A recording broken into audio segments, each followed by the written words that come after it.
Good morning. My name is Angelina Carlton, and I'm the founder of Legacy Planning, a boutique coaching and advisory firm based in Beverly Hills, California.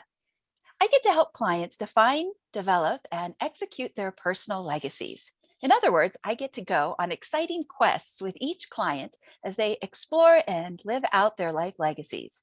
I wanted to talk with Robyn today because a legacy also includes enjoying our life, and because he understands we each have a part to play in exercising our free will.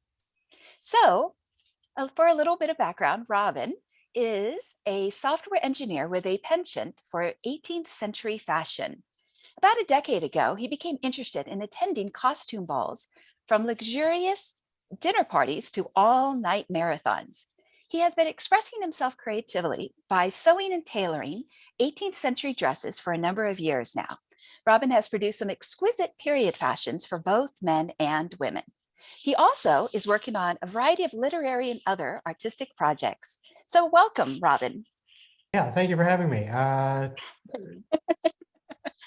So a lot of people wonder how I got started in this, and it was about, I guess, 12 years ago now. The Chateau Versailles in Paris had a party, and it was an all-night kind of thing, and it was supposed to be a party along the lines of Venice Carnival. They asked people to wear their Carnival dress. And what was unique about this party, it was the first time in the Chateau Versailles that there had ever been a party open to the public, in that you could just buy a ticket. Usually, you had to either be royalty and be invited by royalty, and then they had a revolution and the place was closed. And apparently, maybe on 2 or 3 occasions, some billionaire would pay the government enough money to clean it up enough that they could actually have an event there. But that was it. So kings and billionaires. Anyway, so this happened. I was enjoying my time in Paris. I got to go to my first party, and what happened at the party was something that no one expected, at least of which me. Everyone showed up in French 18th century style clothing. I don't know where they got these costumes from. I don't know how they got these costumes. I had no idea. I knew that I secured one for myself from a costume shop, just luckily. And what year was this? And this was in 2011, I guess. Okay. So, and anyway, so the party was a huge success. They've been holding it every year, except they did not hold it last year for some reason. And I believe that they won't be doing it this year for some reason. But yeah, so they've missed their 10th anniversary party will actually be 2 years delayed, it looks like. But what happened is I started going to this party every year. I started not only going myself, but bringing other people. A few years into it, I sort of got tired of always having to do the costume shops and the rentals and taking things. And I got into my head that, hey, maybe it's possible that I could make the dresses and costumes myself. And then that was just a rabbit hole. So yes, and one of the things we had talked about before today's conversation is how important self-expression is, especially as we get older, in the mind-body connection, to be able to, whether it's through the spoken word, whether it's through painting or whatever it is that is inside of us in our imagination, to be able to express it on a canvas, whether it's sewing or tailoring, or whether it's embroidery. And I know some of your pieces have, it's been over 300 hours sometimes, like if it is a jacket. Yeah, the act of expression is a really big deal for me. And I think it probably is for a lot of people, because you can take almost any emotion, whether it's good, bad, indifferent, otherwise, and you can take that and sort of channel it into something tangible. And you get different effects, of course, if you create a thing when you're angry, if you create a thing when you're sad versus if you create a thing when you're happy. But at the end of the day, you've created something, and it's really a joy afterward to have something tangible and to be able to show and share your creations with other people. Absolutely, it's compared probably to one of the greatest joys you can have. sure, and compared to stuffing it down or never developing it, Because where would the world be without Yeah, Ralph Lauren or the roughness and toughness of Levi Strauss and so forth? yeah, or yeah, all of these things. I mean, almost anything that we take for granted had to be created by someone, and it wasn't all created by someone who got a paycheck for it. I mean, most of the greatest things in life are things that someone just had a passion for, or were angry and did, or whatever. But Sure, like Beethoven had his ear cut off. they did Right. it. Just the creation. Yeah, yeah. So yes, I create whenever I have any emotion that I enjoy or don't enjoy. I turn around and I start making things using my hands. And I So understand right now, in terms of being able to commission a fashion piece, that it's very difficult to find. Somebody can't just go, let's say, to Brooks Brothers and get, something that has the exquisite embroidery that some of your jackets do. yeah, well, that's so what I tend to make. So when I started sewing, of course, I learned how to sew, regular, everyday type garments. So, one has to learn somewhere. So I think most people, their first garment is usually a pair of pajama bottoms or something like that. And then, you work your way up to other things. So I think my first garment was a dress, which was a success, and I gave it to the woman I made it for, and she was very happy, and is still my friend to this day. and, and I worked my way up. Probably about a year into learning how to make dresses, I tried out my first 18th century dress, which for me it was a big gamble because they need about 15 meters of fabric all told, and they're a lot of work. And I thought, well, I hope I don't just ruin all this fabric. By the time I was done, though, I had a very nice dress, And I remembered, I think one of and your the rest first, was history. yes, and I remember you had shared with me one of your first pieces was for your mother, or something that, if it went, and didn't turn out so well, you could just give it to your mother, but it turned out Oh, well. oh, it was actually no, not that I was going to give her the piece. So what happened was I bought a sort of mid-range, like not a cheap, but a sort of a more than $1,000 sewing machine. And I thought, this is going to be the sewing machine that I will learn to sew with. So I didn't want to buy a cheap one or whatever. And then later be able to say, oh no, I couldn't sew because I bought a cheap machine. And that's what got me. Like, if I wouldn't lie to myself, like if I was going to not be able to sew, I was going to not be able to sew with a good machine. And so as I started learning, I decided that if I was a failure and could not get past the period of where all of my sewing was crap, then yeah, then I would give my machine to my mother, and I would ask my mother to make all my costumes for me because she has a sewing or a knack for sewing. Good, good. And I realized one of the other conversations we had prior to today was that there you were working as a software engineer and you wanted more self-expression. You wanted more things to learn about, just to expand life and be more than, just your line of work. And when I think about legacy, and I've said this before, that legacy is more than the property that we own, the portfolio, our financial assets. It's also how we live our life, the quality of our life, how we choose to spend our leisure time, how we explore this world, and I think even that in and of itself is we get to embody what it is to be a positive role model in a world today that needs positive role models, whether it's that people are stuck at home all around the world and they need an outlet, or it's just why not take our time or in our free time and make something beautiful. And I hope at some point you'll share the jacket. Oh yeah, yeah.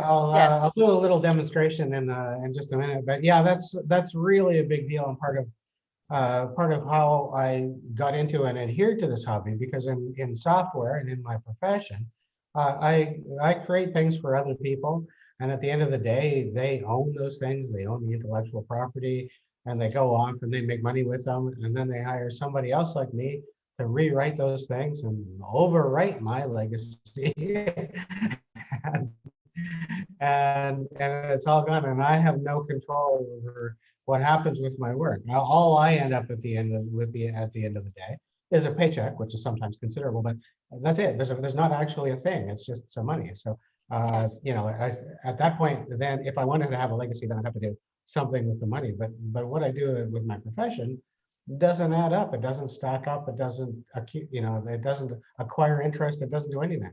Right. So yeah, with this hobby, it's very tangible. I make a thing, I have a thing in my hands. Some of the things I give away, but some of the things I use and use again for these events. So um, a much better legacy, I think. I have an inventory now of about, you can see these 18th century corsets behind me. I have about 10 of those, and I have 20 dresses in my closet right now for balls and parties and such. So I could dress a half a women's football team. Good, good. And I often say it requires courage to build your own vision, because we can find ourselves easily in life supporting somebody else's vision. And then one day we wake up, if we're not already entrepreneurs, or, if we don't already come from, let's say, a family business, or some type of entrepreneurial background that encourages and fosters creativity. I think many people they wake up one day and they ask themselves, what am I building for myself, or what am I building for my own family that is beyond, what is convenient in life, what is beyond just playing it safe. Well, that's almost exactly what happened to me. I mean, I woke up one day and I realized that all the software written in all of my life or whatever is, if it isn't already obsolete, it's going to be obsolete in 2, 3, 4 years. If I'm lucky, maybe a few years longer, but not many years longer. So it was just like sort of push ahead. So what I'd like to do is tell you a little bit about the kinds of parties that exist in this 18th century universe. Yes, please, please. There are 3 kinds of parties. Yes. And you need to know what kind of party you're going to before you go, because it's how you prepare is a little bit different. So the lowest level of party, you're not even going to believe it, the lowest level is the kind of party you go to at Venice Carnival. That is actually entry level. Because I know you see on the pictures or whatever, and there's like amazing costumes and amazing, but what happens is only like maybe on the street, maybe 1 or 2% of the people on the street are actually in full costumes. People at a ball are in full costume. And there are no rules. So if your costume is a bit dodgy, or maybe you couldn't get the 18th century costume that you wanted and you got instead a SpongeBob costume, you can still go to the ball and you can still have a good time and do everything you wanted, but you're just dressed like SpongeBob instead of like Marie Antoinette. Or can you can you share the picture you sent to me this morning over WhatsApp on the screen for a moment? I certainly can. As a reference point. On what, like share screen? Sure. There was an image that if it's convenient. If not, you can go on to do what you planned. Yeah, hang on. Just for the visual reference point. Oh no, structure. Whoop, that's not it. I got it wrong. Share screen. So this is the second entry level. Actually, this is was taken at the Chateau Versailles. And so in France, they have, or at Versailles, every June, they have a party, and it's kind of an all-night sort of dance party, and it's 18th century theme. Masks and costumes are mandatory, so you can't show up looking like SpongeBob, or you can't show up without a costume. Like in a Venice dinner party, if you show up with a nice suit on, they think, well, you paid this much for the ticket, in you go. But with this party, no. If you don't have a costume, they won't let you in at the door. So everybody gets ready. Usually, you'll go to, there's about a dozen or so costume shops in Paris that specialize in this type of costume, because they know every year that they're going to have to do this. And I know all the costumers now. Because when I go to these parties, I take a lot of dates. So I have my buddy Dave came with me on this one, but I took 5 dates to this party. So that's good. You have to have fun in life. And would you speak a little French? I know that I'm putting you on the spot right now, and I was also going to introduce you. Je crois que je peux parler un peu de français. Well, on the spot, I don't know. Okay, that's great. uh, but I have enough French to get through restaurants and buying things, appliances at the store, whatever. But it gets a little tougher when I have to hold down the whole conversation. Anyway, so here we are in Chateau Versailles. I think I can flip through this a little bit. These are a couple of my converts, both wearing dresses I've made over the last couple of years. A lot of the women that I take to the parties or whatever come from around the world, from as far away as Hawaii and as far south as Nigeria and as far north as Sweden, I guess. So. And just to note, you had lived also in Hawaii at one point. Yes, I did, and that's Yes. kind of how I have Hawaii contacts. That was a whole other adventure. Anyway, so I'll get back to it. So a lot of people ask me questions like, "Oh my goodness, if I get that, how am I going to do it? I hear it takes 6 or 7 hours to get dressed, and Well, I think these corsets are going to be very they're going to be very uncomfortable, and I don't think I could wear a corset for more than 6 minutes, or I would have lung would pop out of my nose." Right.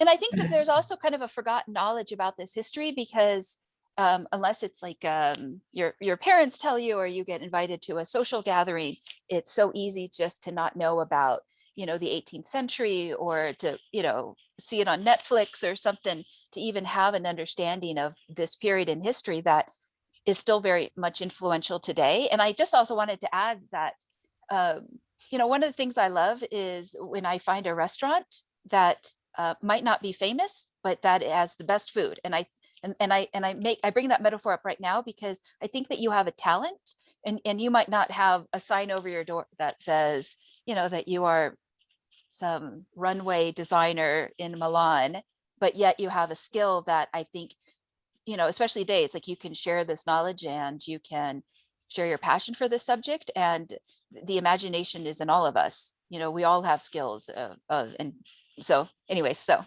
please take it away. Anyway, so yeah, so for me, men's fashions, they're generally like you wear you wear breeches. I can't let's see if I get them inside the camera. So you'll wear standard breeches. You'll wear a shirt with puffy sleeves, so you can be fabulous in your shirt. You'll generally wear some sort of waistcoat. Waistcoats come in different varieties. Some of them have pockets. Some of them have sleeves. They generally have a lot of buttons, and actually they take longer to put on your waistcoat than any other garment. Your shirt may or may not have a jabot attached to it, or some sort of lace attached to it.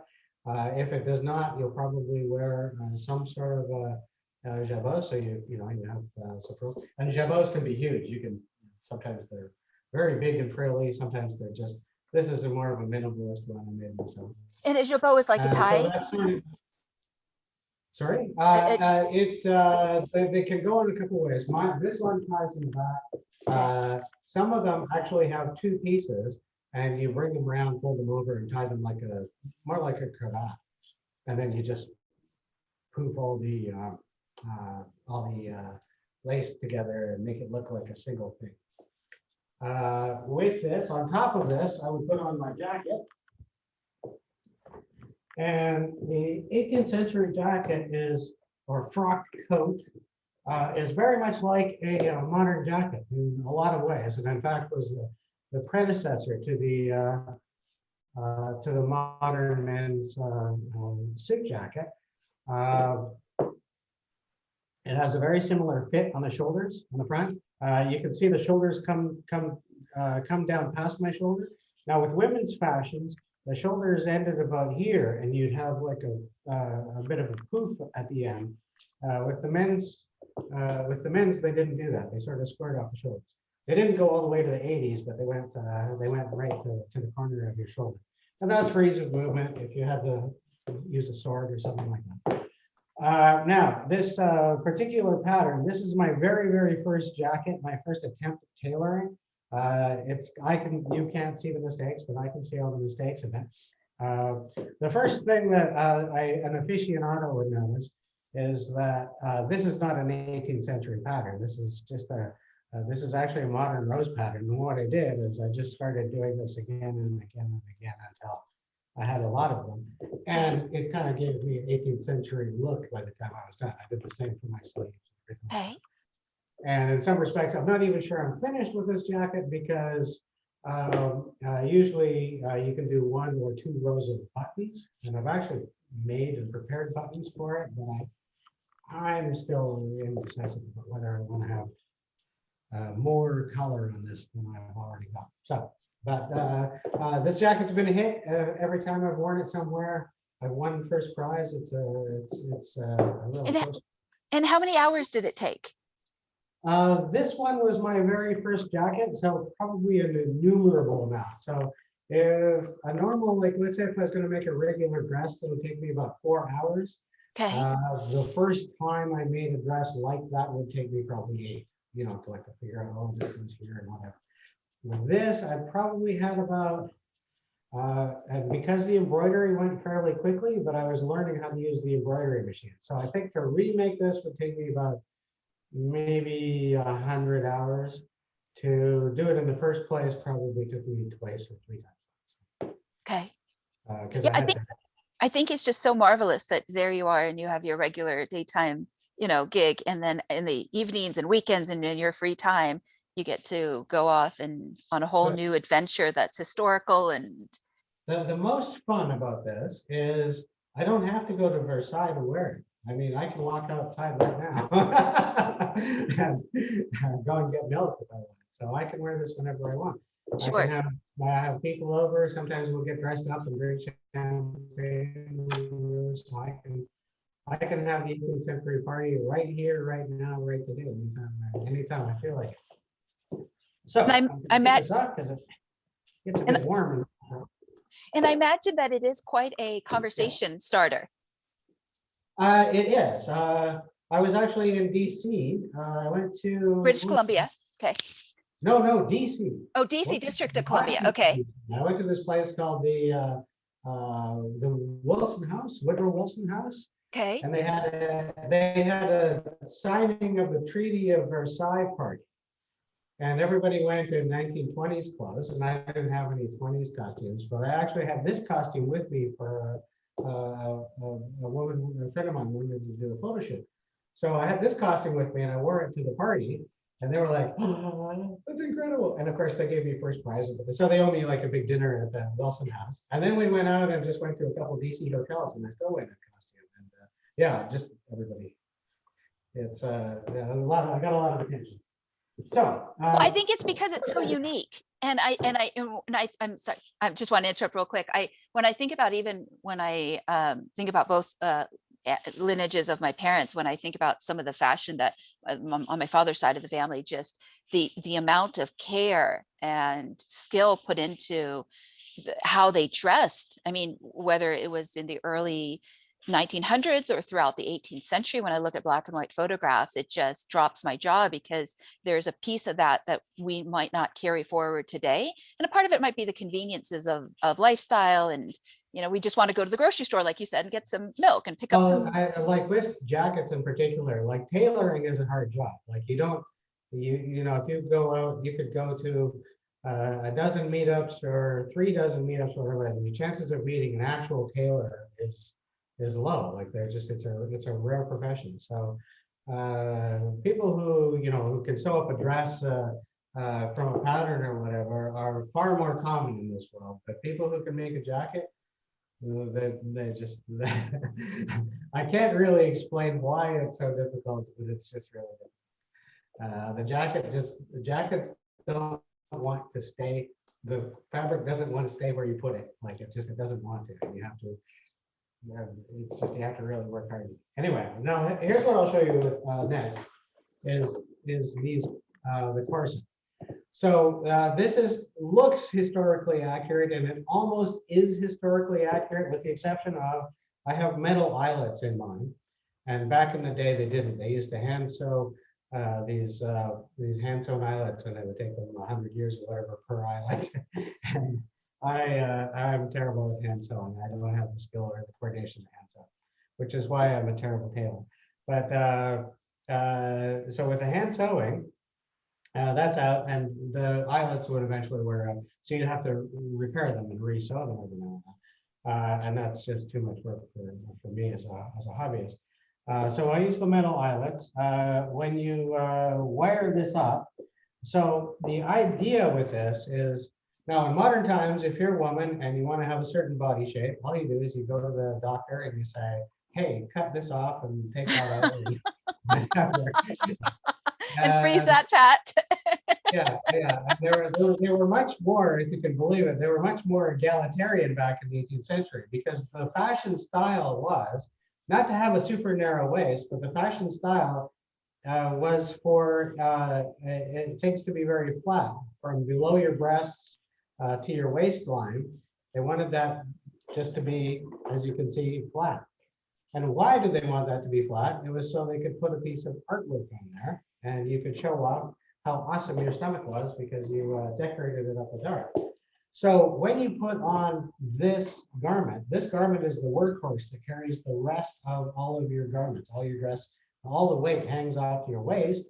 And instead of tying it around your stomach, which would be terrible, the ties all go around this waist area. And this garment actually protects you from being uncomfortable.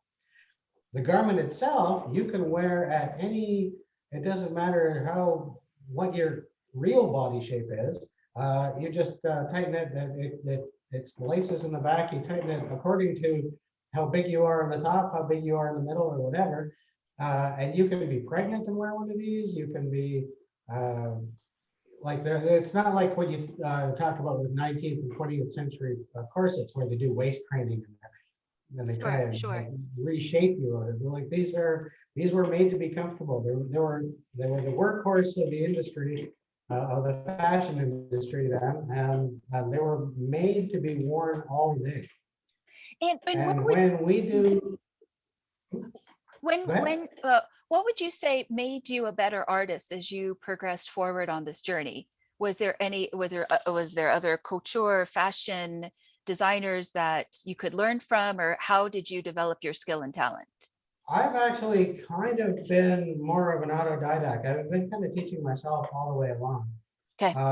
There are other people on Instagram, but really, I just get ideas for what I want to do in my head, and then I just go ahead and start doing them.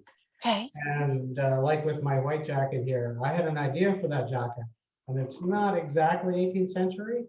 And what I've learned since is that a lot of creators in this period or in this genre are kind of the same, because you can't really make an 18th century jacket or an 18th century dress, because you have modern fabrics and modern thread and modern, whatever. So just for the thread, I have polyester thread. I mean, I would be burned as a witch if they, if they send me back. All the channels for all the boning. There are dozens and dozens of channels in these, and they're all machine sewn. I mean, I would be burned as a witch for that. Now, there are people who will go and take 2 years out of their life and they hand sew one of these. Right. Yeah, there are people that do it, and they love doing that, and I envy their ability to hand sew them all, but that's not me. So the first myth dispelled: you will not hurt yourself or get sick or lose breath or perfectly comfortable. My girlfriends wear these for, and I confess I haven't worn one, but my girlfriends will wear these for 12 to 14 hours at a time. And I haven't lost one yet. Good. So. Good. Okay. And that's Okay. really good to know, compared to having presumptions about, what we might think. The second myth is it must take you 6 hours to get dressed. And the fact is no. So we're going to do this in hopefully less than about a minute. The first thing we need are side hoops. And these just go like this. So if anyone has seen Outlander with Claire and Jamie, it can be one reference point to understanding what was the expectation back then, or even today if somebody goes to one of these parties. I'll put it on quickly. Okay, so a little bit of adjusting, but yeah, so that's your side hoops go on next. Now this corset might go on over top of some sort of a shift. So it's kind of like where the mannequins always have the breasts a little too high compared to a real person. The breasts are sort of meant to be like accessible because you might be breastfeeding or something when you're out. So that was the scheme we got to show. Everything below your breast was hidden under many layers of clothing. So you got basically your décolletage was your, that's what you brought to the party basically.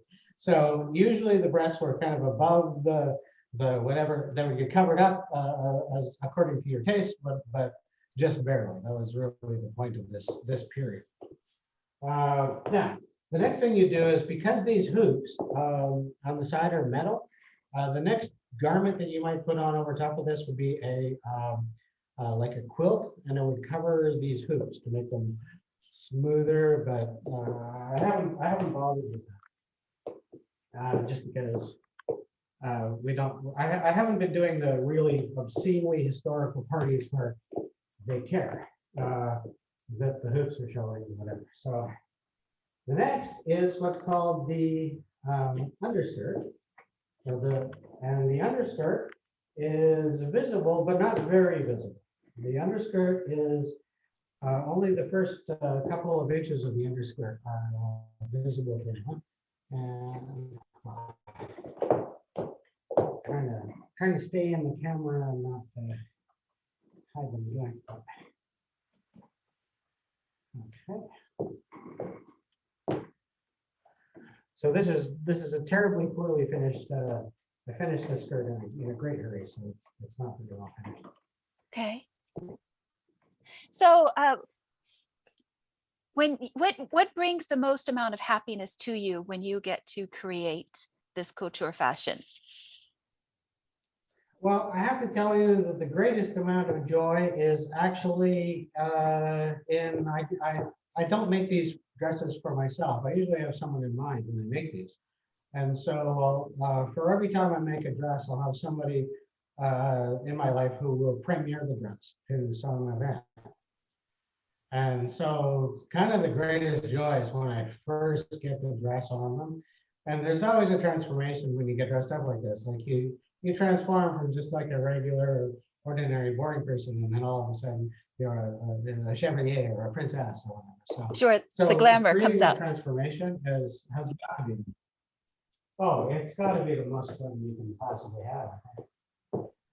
So the dress, you're thinking like, oh, like this hasn't taken very long, right? It's only gonna be a minute or two, whatever. I've been talking long, but the dress goes on just like a jacket. Oh, that's interesting. So you layer it on. Yeah, and we'll lace her up a bit.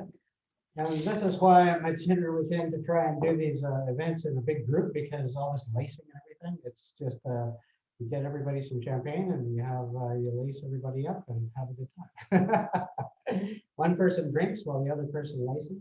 Yes. So I wonder where the myth comes from regarding the idea that it would take 5 hours to dress for, one of these 18th. I don't know, but I hear it again and again and again. That's like, oh my God, it must take you whatever.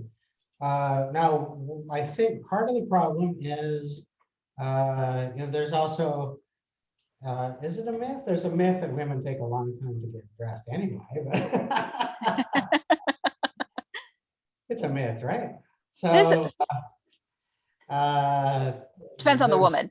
Yeah, there's that. I don't know. I know some women who are just absolutely like you'll phone them up and like, hey, you want to do a thing? I just woke up, 5 minutes later. Okay, I'm ready. Right.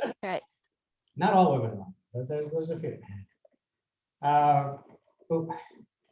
Actually, this dress was on a real person who was really slim, and I haven't. There's adjustments in the back, and so I don't think I can take this all the way. So what values do you think you get to honor because I can see the happiness on your face and the joy that it brings when you get to do this, even if it is just a hobby right now in your leisure time, to Oh, transform other people and bring glamour to their life, even if it's merely for a social occasion or two. well, there's a rack of things because first of all, the transformation is a big deal, and there's a few transformations because you get to go through the process, right? Like if so and so wants a red dress or a purple underskirt, whatever. So you get to go through the thing, and there's a process before the dress doesn't just magically happen. Like it has to, you have to go and get the fabric, and you have to do the thing. And so you can have somebody in a terrible mood, and you get to bring up their mood 45 times before they ever actually. Just one more piece of ID. Okay. Okay. And it's interesting because each person is going to be different regarding what they like and the colors as far as the planning process goes, or the selection of fabrics. And it almost makes me wonder, like right before Meghan Markle got married, or Kate, I wonder if they had to go, and decide many of these different choices, right? Yeah. And Absolutely. So the stomacher is this piece of artwork, and these can be done in an almost infinite number of ways. They can have artwork, they can have embroidery. Now, in my case, unfortunately, I made my dress too narrow for my mannequin. so is that a safety pin you're using right now? Yeah, now in the olden days, all these laces and gubbins Okay. wouldn't have existed. They would have just pinned the dress to the stay or corset. In my case, I have to pin it anyway because I messed up. I think it looks wonderful. Yeah. And it reminds me a little bit of a coat of arms on the stomach. Like a, Oh yeah, well for this one, yeah, I always had this in mind that I wanted to do a kind of a red and white pattern. Sometimes I'll just do all flowers. Sometimes I'll do, well, I've done crossed laces and things like that. So, but generally, a few pins will get you to where you want to be. Ta-da, and ready for the ball. voila. Yeah, we do the hair and the makeup and probably put the necklace on her. Okay. But yeah, She's ready.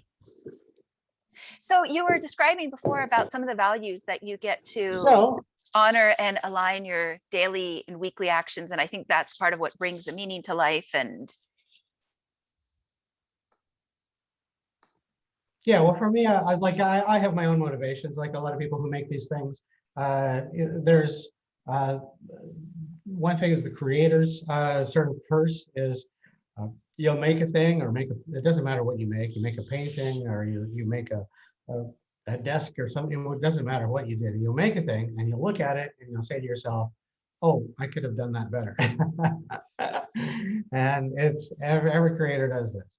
And of course you can do it better because now you've had the one more experience of having done it twice, or if you did it a third time, now you've done it 3 times instead of only 2 times. So you can always do it better the next time. But you can't go back. So you have to actually move on and do another one and do another one and do another one. so are you speaking to the value of pride of work, pride of ownership, pride of craft? It's sort of part of the pride of craft. Like you said, it's a gift and a curse because it's a curse because you're never satisfied with your work as a creator. But it's a gift, and then it always drives you forward. Like you're always learning, you're always pushing your skills forward. And for me, at least, and I don't know how everybody else does their hobbies, but I mean, this hobby for me is not a self-serving hobby at all because I don't wear the dresses. I take them out and make my girlfriends wear them. So I spend a lot of my life, lining up fashion victims to wear my dresses and attend these parties and things with me, and we try and sort things out. Sometimes months, sometimes in the case of COVID, years in advance. Sure. So it's the joy that it brings. Yeah, and in service to another. Well, yeah, but there's a number of levels of it. There's the joy of creation, but there's just the joy of sort of like giving, because I'm always sort of giving this experience to other people as best as I can, and including them in it as well. Like nothing gets created from a vacuum. There's always other people involved. You know, do you like the red? Do you like the blue? Do you want to? What do you think about this? You know, it's an interactive hobby, because all the friends I have know that I do it, and they know that when they talk to me, this is going to be a topic that comes up. So. And it's such an interesting topic because, again, like when you walked into, you mentioned the Woodrow Wilson Museum in Yes. DC. Yeah, people want to know, like, what is Oh it? yeah, What no, is and that all about? I have definite converts. Like sometimes I'll just like I have I'll give you another for example. A pictorial for example is, I had a friend of mine from Paris who just showed up at my apartment, and I was goofing around and making a dress or whatever, and I just asked her, I said, "Have you ever worn a dress like this?" And she was, "No." I'm like, well, you should. And the next thing you know, so I'll just show you what happened. I can show you visually what happened. And I also bring up the Um, question about your values and aligning them with your life right now, because it is a living process. Our legacy doesn't get created at the end of our life in the final 6 months or the final year. It's the things we do right now. And whether this is your planned legacy or it ends up just being something that, like you said, you don't know if you could go tomorrow. And so if you do, then this is perhaps what you will be remembered for. well, I think I don't want to continue what we said, because your listeners probably want to hear how we started. But I think one of my first goals or values or whatever is just, you know, you're given one life and you're not put on the planet alone. So basically, it's just to participate. So with my work, whatever, yeah, I'm earning a living, whatever, and I'm feeding myself and I'm feeding my family and everything, but I'm not participating, and at least not in my humble opinion. I didn't think I was participating in life so much. Like, to participate in life, you need to create, you need to contribute, you need to involve people, you need to be active, you need to be gregarious, you need to get out there. And even if you're introverted or whatever, you still need to be part of this world. And that's sort of, this is just uh, in that I've chosen a unique way to go about it. This is one of a billion ways to do that. So. To express and connect, absolutely. Uh, and the rest of it is just comes down to something I was sort of thinking earlier is I do not like bucket lists. Oh, I think do tell. I think I think a bucket list is the worst possible thing you can make for yourself, because you're basically giving up before you started. So if you want to take up scuba diving or going to Venice Carnival or whatever it is that you have on your bucket list, if you decide to do that once, you're not going to do it well, and you're not going to have the greatest time, because uh, you're not going to really truly experience it. The first time you go to an 18th century party, or the first time you go underwater with scuba tanks, you're all concerned about, you know, whether you're going to live or float or swim, or anyone's going to dance with you or whatever. I don't know how it's going to go, but you're a fish out of water basically, and you're not going to enjoy the experience. And then if you go and take that experience that you didn't exactly enjoy or understand, and cross it off your list, you never get to understand it. So I would say, no, if you're going to put scuba diving or 18th century dresses on your to-do list, or, you know, Venice Carnival on your to-do list, plan to do it 3 times. You know, plan to do scuba, you know, every year or every summer. Go and like plan that from the beginning, even before you know how to do the scuba. Make room in your life for it, then go and attack it. And then you'll get not only the joy of learning how to do it, but you'll get the joy of being good at it, Well which said. is superior. Yes. And I also just want to, before you share, I just also want to add the happiness piece, because it's nice to see your face light up with happiness, because in this pandemic, people have a choice whether they can just self-destruct or decide to create something. Oh yeah, I talk to a lot of people, and I try to inspire people to do whatever it is that they're doing. So that's usually the first and second and third questions I ask people is, what are you doing? What are you making? Where have you been? Like just how are you? And of course, you met me through Zooming, and just I'm trying to keep international communities going all the time, and making sure people are connecting and interacting, and and not just sitting around in their apartments looking at the walls. Yeah, and it's especially important for people between, I think, age 10 and 20 right now, they need something to look forward to, but I think it's all ages. Okay, please go forward with what you were going to share. Okay, so I'll just show you the very moment that I converted somebody. I don't always capture the very moment on film, but or in this case in digital. But okay, so this was a friend of mine who just for the very first time tried on a completely unfinished dress, and by the time she had it on, she was like, "This is the coolest thing ever." And so this particular person, so I was like, well, we can take it one more step further. And it was like, okay, what?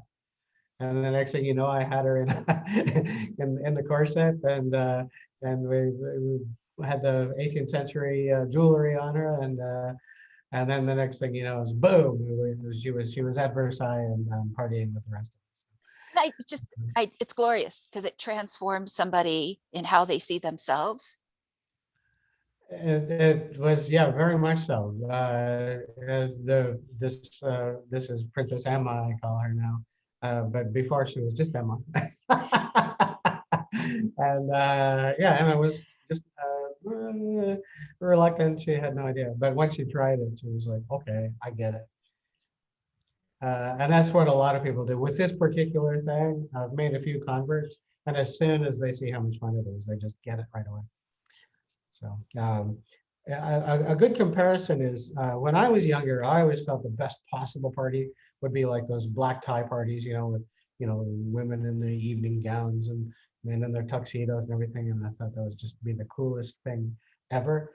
And they're so boring. Like they can be okay, but compared to a costume party, like a men's tuxedo has been the same for almost 200 years. All the men wear the same thing. The women are allowed to at least experiment with whatever's allowed in your town, and then that's about it. So the costume parties or whatever. If I want to wear pink or mustard or green or white, or I can wear any color that I want. I can cut my jacket any way that I want. I can wear my jabot over my neck or over my shoulder. It doesn't matter. I can do what I want. So for men, it's a great relief that you can just do what you want as a man. You can wear any color. You don't have to wear black and tan or whatever. Right. And for women, yeah, the sky's the limit. You can put as much lace on as your body can carry. Well, I think it's absolutely delightful. And I think fashion makes a statement.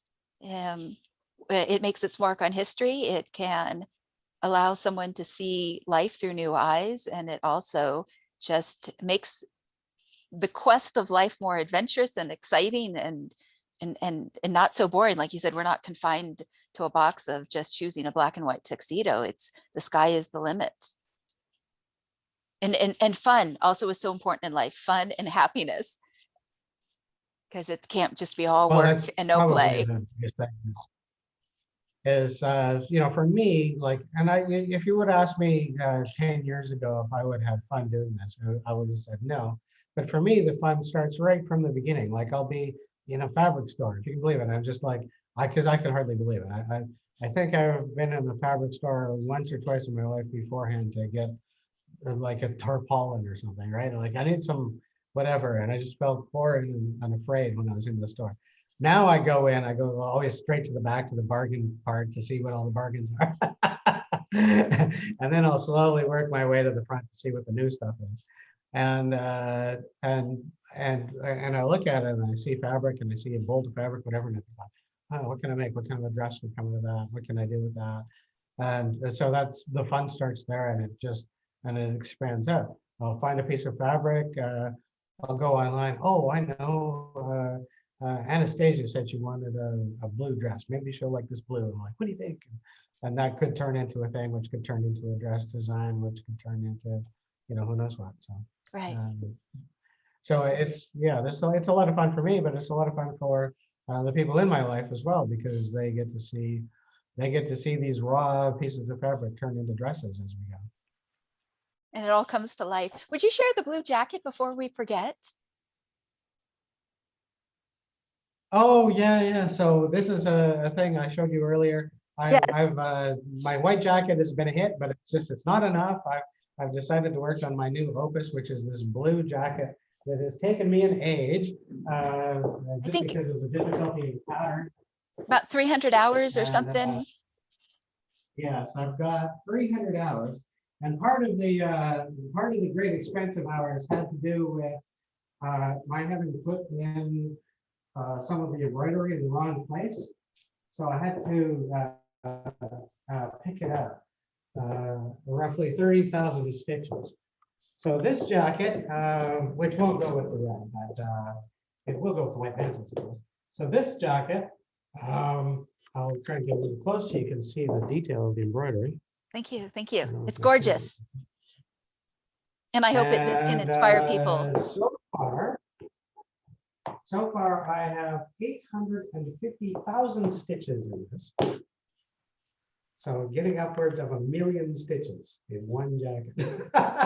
So what incredible And vision, and also the capacity for patience, knowing that it's every little detail. yeah, this matters. if I would have known how long it took, I don't know if I would have even started this one. But now that it looks as good as it does, I can't wait to see what it's inside. But yeah, I can't wait to see what it becomes. So I've had dreams that this will be one of my favorite things to wear.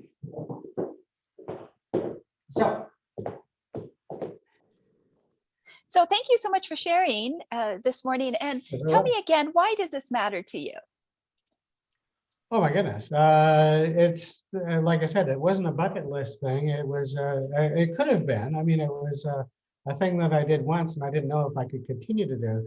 But when I realized how fun it is and how much joy there was in doing it, and as I said, with the difference between the people that I meet along the way in this journey, like these parties like have thousands of people and they come from all walks of life. There's rich people, young people, old people, there's every kind of person, but they all have that thread of enthusiasm for this. And yeah, and I've made dozens and dozens of friends. I was going to say hundreds, which would be an exaggeration, but dozens is not an exaggeration. A huge community online. I make new friends all the time. It's easy to make friends because it's easy to get to garner interest. And I wouldn't have, if I could live my life again, the only thing I would change is I would have started doing this sooner. So. Yes. When we find what makes us happy, we wish we would have started sooner and earlier. Absolutely. Yes. So any final thoughts, any closing thoughts that from an educational standpoint or an inspirational standpoint that you might have on your heart to share? Well, I wish everybody a quick end to the pandemic, and hope that we can get out and enjoy our lives again and congregate and all the other things that we used to enjoy doing. And socialize and while party it you're up. congregating, yeah, while you're getting ready though, remember you are going to need a wardrobe. And have been checking around with the people who do commissions for jackets and dresses and costumes, not just for this period, but like of all kinds, steampunk, you name it. They are booked. Like I think a lot of people are now starting to come to the realization, oh, the vaccines are getting out, we're going to be getting out soon. And I think a lot of people are booking in advance because it can take you a few months before you'll get the thing that you want. And if you're the person who makes it, if someone's making it for you, yeah, I know they're booked. I know. I generally don't do commissions. People ask me, and but I'm getting more and more people asking now because they can't get the stuff from the person they want. So, Absolutely. And if you have a so talent, people will seek you out. eventually, I have done a couple of commissions now, and do we have one more minute? I can show you Oh, one more please, jacket. please go. Yes, yes, we have a couple more minutes. I think It's a jacket I made for a friend in Vancouver.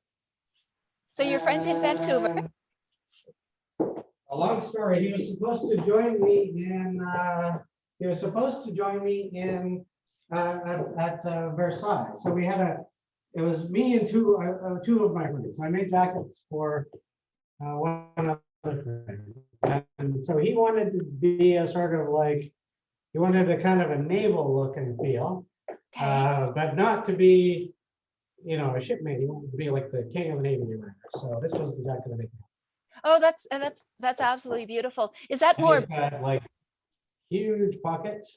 okay? Oh, and this is another thing that I do. Of course, I have interior pockets as well. So we can Very, put, very you have to important. put you have to have your party tickets and your drink tickets. Yes, yes, yes.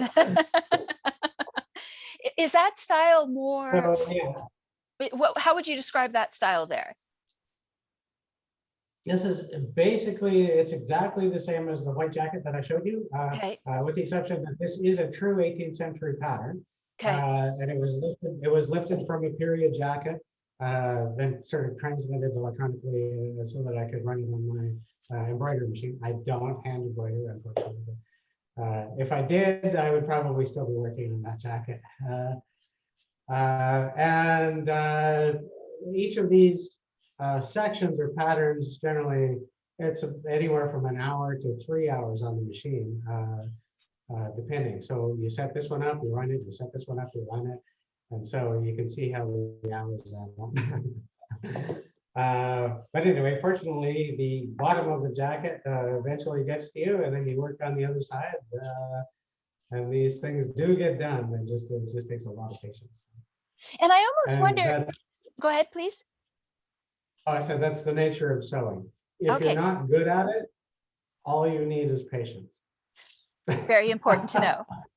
I wanted to bring up the point that I almost wonder if there was a connection between your training as a software engineer, because that is so detail oriented. I know a little bit about what it takes to write code, and I don't have it in me. It's like calculus. It's very intricate, and every colon and for the final output. And I almost wonder if your patience and interest and passion to write code translates into this in the physical 3D. Your thoughts? I think probably the biggest similarity is that with software, you take big problems and divide them into smaller and smaller problems until you can solve them. Okay, one more time. Say it again, please. Like you Smaller don't problems. just make a jacket, right? Like what you Okay. do is you break it into smaller problems. Like you don't just say, I'm going to make a jacket today. What you do is you say, I'm going to go and find some fabric that would make a nice jacket. And you go and you buy the fabric. And then you cut out the fabric into the pieces that you're going to need. And then you sew the pieces together to make an arm. And you sew the pieces together to make a whatever. And then you set up your embroidery machine. And then you goof around with that. So you just do it in small and small pieces until that you can solve. And don't think about the whole jacket. If you think about the whole jacket, you'll just say, this is going to take me 1,000,000 hours. I'll never get done. I don't know why I started.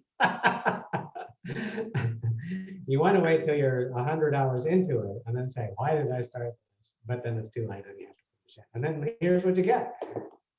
So And I think I can't wait for my friend to actually see this jacket. He's only seen a picture of it. So that will be the joy of it. Like I know he's going to love it. He got himself some special boots online to go. So he's got a sea captain boots and he's going to look freaking great.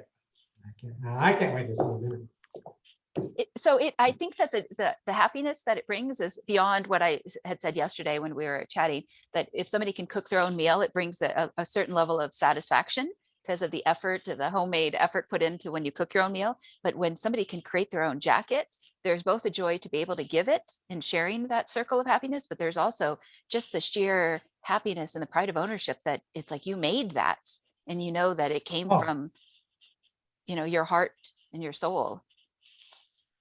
Yeah, and even in person, like wearing a costume out, like if you go and you rent a costume, and there's nothing wrong with renting costumes because you can rent an awesome costume. But when I'm going out in my own clothes, people say, "Oh, I love your jacket" or whatever, and I'll say thanks, and then I'll like almost like jokingly, I'll say I made it myself, and and it's almost like a record scratching or whatever. You're like, what? Well, And and then I'll get to go and yeah, I did the embroidery and whatever. But when they come to the realization that I actually made it, I just get just yeah, astonishment. And that's cool. That's a really nice feeling. it surprises people. But that's just Yes. Yeah. it's just a bonus. Like that's not why I do it. You could do it just for that, but that's not why I do it. It's a nice bonus to add on top.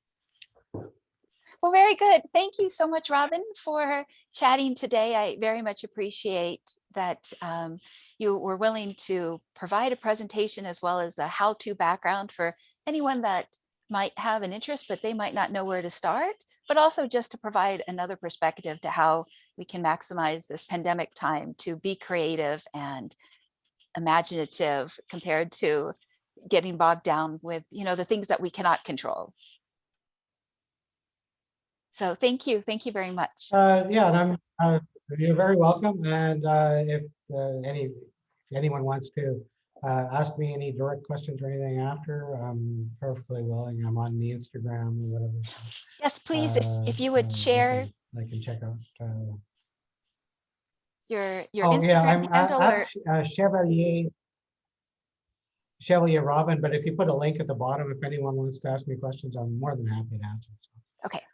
I do this all the time. You can't shut me up once you get me started. So. Good. It's a passion. Okay.